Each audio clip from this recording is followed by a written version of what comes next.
Infamously Hated Metal Albums Part 7. Swansong is the 5th studio full-length album from the legendary Carcass, and just like Roots, I think this is definitely another album that fits the infamously divisive label a lot more than hated. But does it really deserve the bad rep?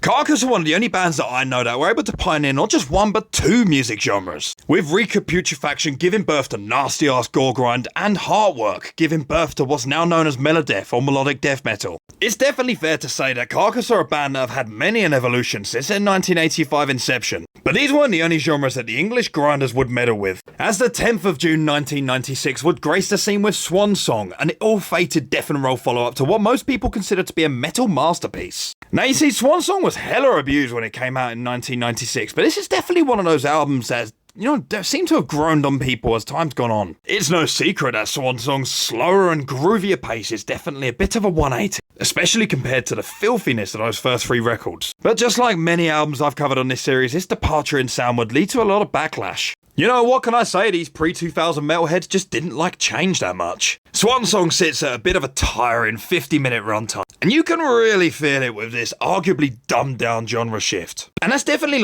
personally my biggest problem with it, as because, whilst this new sound is undeniably addictive and catchy, the gimmick does get very old very quick. And it really hurts Swansong as a full package. Variety is the spice of life, and unfortunately this one just isn't seasoned enough. But overall, do I really think it deserves the bad rep? Nah, come on, dude. I like Swansong for what it is. I actually even preferred it over the most recent release, Torn Arteries. Watch my ranking. Whilst it's a bit far from the death metal comforts of most of their discography, and it's definitely filled with flaws, I actually think Swansong sits in a nice place in their catalogue, and while looking at all their albums as a whole, I think it keeps the sound from becoming monotonous. I still spin the first half of this record relatively often, and I ain't gonna stop anytime soon. What album should I cover next? Oh fuck, you guys already know actually. Stay tuned for results may vary.